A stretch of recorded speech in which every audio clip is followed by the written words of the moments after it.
All right, so this is going to be scenario Wednesday, September 26th, 2018, Champions Club scenario of I have to ask my husband first. Okay, so Miss Jones, did you, Brenda, you could be my Miss Jones. So Miss Jones, did you want to go ahead and get that homemaker set today and get your super shears for free? Well, I'd love to, but I know my husband's going to complain about the price. Got it. Let me ask you this. Did you like Cutco? I love Cutco. Yeah, what'd you love most about it? What'd you like most about it today? What was your favorite part? Well, I love the handles are great. And then these special knives like that spatula spreader and the trimmer, I love those too.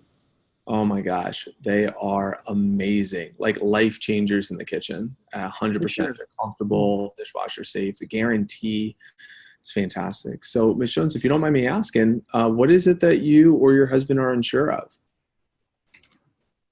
It's just the price. It's a Mm, time of year. There's a lot of bills coming up. Totally understand. Totally understand. And if I were you, I'd feel the exact same way. And I have to ask you, like, is it like, do you feel like it's like a lot too much, or is it just like a little too much? Or do you feel like your husband is going to think it's like a lot too much, or just like a little too much? I think it's only a little too much. Got it.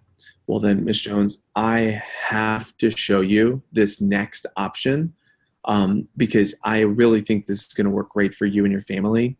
Remember, I told you about in the beginning that anytime a customer gives a donation to PB&J for Tampa Bay to help us feed those less fortunate, we could give them a discount. I don't know if you remember that or not, Yeah, but what yeah.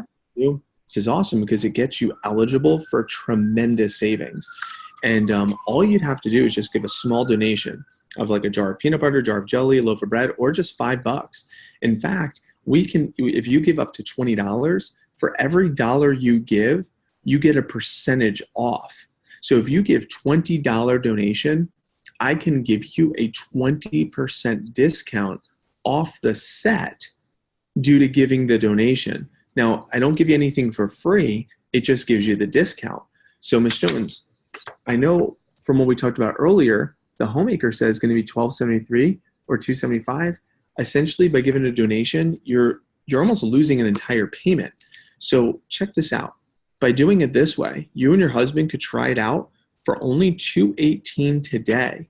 That's over almost a $300 savings. It's like 275 bucks. And all you'd have to do is give a $20 donation or peanut butter and jelly that add up to be 20 bucks. And we use that to feed those less fortunate and saves you a tremendous amount of money, bringing your installment only 218. So what that 218 does, Ms. Jones, it allows you and your husband to think about the investment while using it. Worst case scenario, it's fully refundable. Send them either, just send the Cutco back. And it's the husband return policy, so you could return your husband and keep the knives if you want. I'm just kidding. But it's only 218. If you keep it, it's only 218 a month for the next 5 months. So it's October, November, December. Your last one's all the way in January, and you're done. You never have to buy knives ever again. So, Ms. Jones, what do you think? Do you want to put 218 on a credit card to try it out with your husband today and see if that works for you? Yeah, I'd like that. Awesome. What color do you guys want to get? Black or white or red? Cool. So let me pause, or I'll keep it running. Observation. Let's record the observations.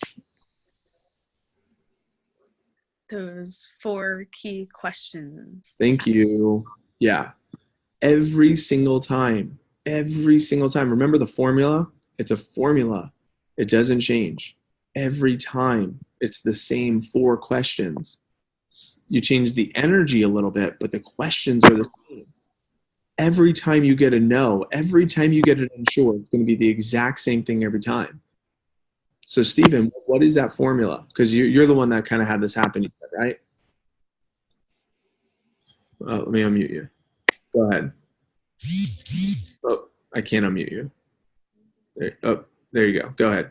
All right. Ms. Jones, did you like it? So the question number 1 is, did you like Cutco? Now, if you watch the recording of this, or if you're watching the recording, you'll notice that I nodded my head and I aligned with my customer before I asked the question, so that way the customer didn't feel interrogated. Right. So it wasn't, she gave me the objection of my husband, and then I was like, well, did you like it? Right? It's like, Yeah. Well, I have to, Miss Jones, did you like Cutco today? I don't care what she says. Because I'm going to go from the negative to the positive. I'm going to go from a concern to an affirmation, right? Mm. Change the focus. And then what's the second question, Steve? What'd you like about it? Yeah, what'd you like most about it? What was your favorite part? What does that do for the customer? It allows them to build value in the product line and resell themselves on Cutco. So that way you're not some slick salesperson that's trying to sell them on why they should buy it.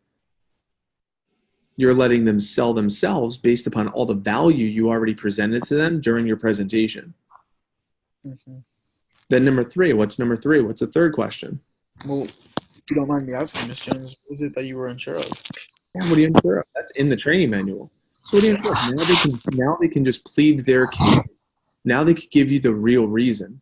Then if she says, in this case, what we wanted the customer to say is for the scenarios, oh, I love it. It's just my husband would kill me. He would use the knives on me if I bought these, if I spent that much money, right?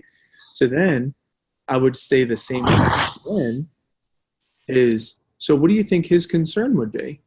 I would just ask the same question again. So what do you think his concern would be? If you asked him right now, what do you think he would say?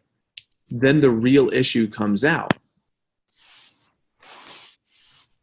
And then once you get the real issue, what's the fourth question? Well, is it money? Ooh, never asked that one. No, I'm asking you. Is it? Do you feel a little too much or a lot too much? Yeah. Is it just a lot too much or a little? Because she might say it's just 20 pieces. She would never want to get all those pieces. I don't ever assume it's money. I always just ask an open question. Is it like a lot too much? Like, is it a lot too many knives?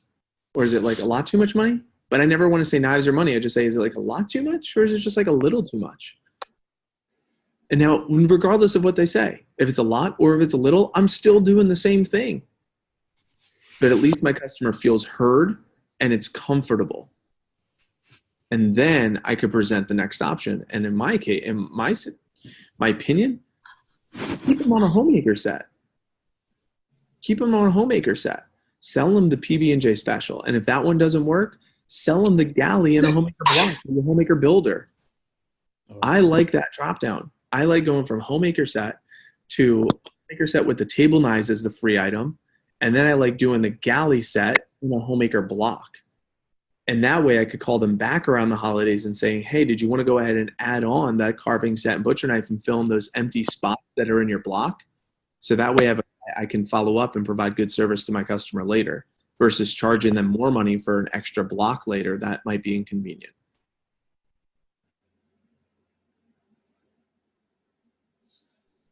Cool. So I'm going to stop recording that. Any questions, comments, or feedback, any light bulbs, anything like, dang, that's worth, that was a good reminder for me. Yeah, I thought the 4 questions were just like if they said no with like no explanation, but it's pretty systemized and it's something you want to do every time. Yeah, every time. Same thing with this, the upgrade that we did earlier. I like how you did. Was it a lot too much or a little with the knives and the money? And sometimes, most of the time, I would just go off the money part. But I didn't really think about like the knife part. I mean, I would have asked it if they did, but like asking it regardless, just like that. Yeah, so you never assume, right? It could be either. It could be either one. So I'm going to stop the recording for now. The last thought I just want to make is, remember whatever a wife is saying, I have to ask my husband, she's using that as a scapegoat. So it's not the real issue. The real issue is whatever she answers the question of, hey, no sweat. I know your husband's not here. I know it's tough. If you don't mind me asking, what do you think he would say, if he was here? Now you get the real issue. It takes the pressure off of the customer. Because it's not her. She's using her husband as a scapegoat. And then she could say the real issue. So just stay in that third person. What do you think he would say? Oh, it's way too much money. Do you think he would say it's too much for the knives? Or do you think he would say it's too much for the budget? Or do you feel like he would say it's like a lot too much? Or do you feel like he would say it's a little too much? Like, keep it in the third person as you transition. So it takes the pressure off of her and puts the pressure on her husband. Just a thought for you there.